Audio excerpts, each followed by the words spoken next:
Let's switch gears here and talk a little Nvidia. Nvidia set to complete its highly anticipated 10-for-1 stock split after the market closed today.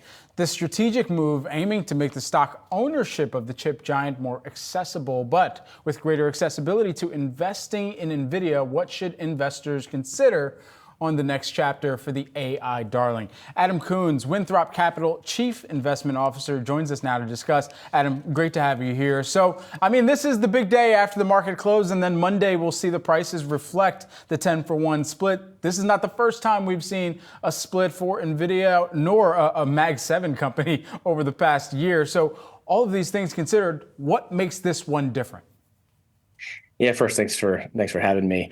There's probably going to be a handful of people that open their account on Monday and didn't see this coming and wonder what happened. But for those paying attention, I think one of the big things that you see generally with a stock split, and it's to be expected with a stock that's hit 3 trillion market cap, is that it does let more investors into the stock, and that can sound like a good thing. And generally speaking, it is great to open up, the ability for more people to invest in a great company like Nvidia. The downside of it is that large share prices usually are positioned for institutional investors who tend to be more long-term, and their decision-making is long-term. And so they're not as visceral in the reactions to maybe an earnings release or some other news event that would cause them to, sell out of an entire position, relative to retail investors who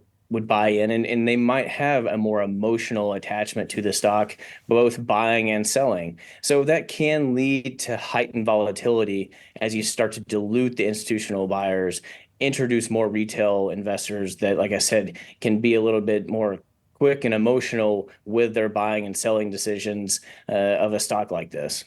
Nvidia has been the poster child for much of the AI-fueled gains that we've seen over the course of the last year and change. And so many people are trying to figure out as well, does it make sense if they're not invested right now to potentially add to the portfolio come this stock split, as it looks to be more affordable, at least on price value? Right. Yeah. Obviously the whole AI trade has gotten a lot of traction, and if you have been out of it, it's probably difficult to watch these stocks that have doubled, tripled, quadrupled. So it probably will open up investors who have sat on the sidelines. Now, keep in mind, any investor who has a holding in the S&P 500 through an ETF or something like that, they do still own a piece of it. So I hope investors kind of keep that in mind when they're trying to decide whether they want to buy this individual stock.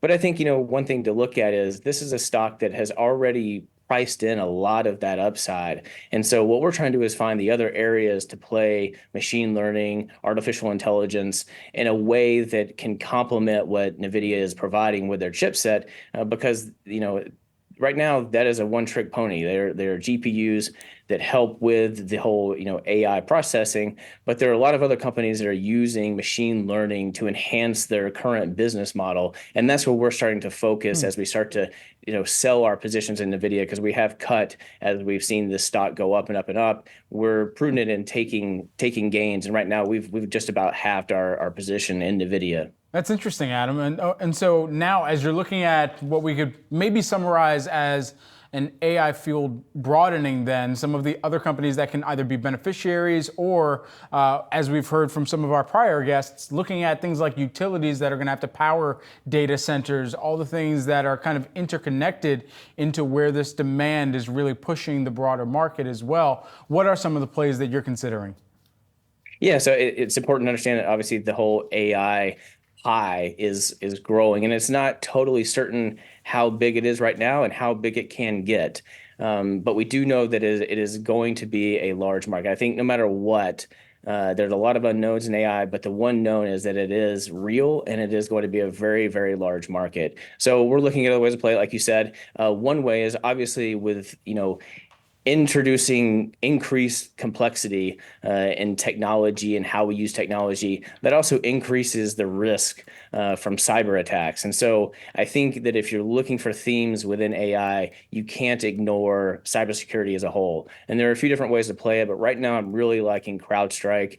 They are one of the leaders within the space and using machine learning to have a more advanced version of cybersecurity. The valuation is a bit rich, so be careful there. But I still like the stock. I like the trajectory. I like the business momentum, not just the stock momentum, because they do have a wide moat. Their acquisition cost for customers is the lowest in the space. So that's one of the reasons I like CrowdStrike. Additionally, you've seen Qualcomm has come out with some new chipsets that kind of complement artificial intelligence, and this is in laptops and other devices that can help with, you just said, the power consumption of them. And so I think that's a big piece. It's looking at all the different ways to slice this up, and you can find winners not just in one stock, because that's really the way to be careful here, is to diversify away from the concentration. We know AI is going to continue to grow, but staying in one company can create some difficulties. So spreading those bets out, and like I said, Qualcomm,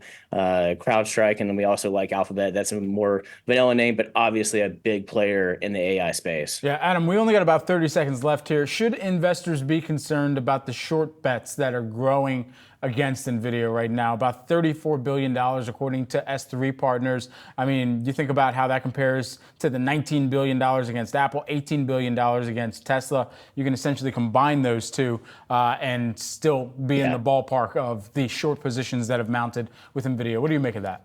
Absolutely. And it's just like the stock split is something like that can add to the volatility. It can actually add to the upside. If there's a short squeeze, you could see a large pop in the stock, but also it does increase the risk to the downside. So I think it's just something to be careful of, something to be aware of in your position sizing. Remember that this is a high volatility stock. It's been going up and up and up, and the volatility's been on the upside, but that same thing can happen to the downside. So just make sure you protect yourself with managing your position sizing. Adam Coons, who's the Winthrop Capital Chief Investment Officer. Adam, great to see you. Thanks so much for joining the show with us today. Thank you. Certainly.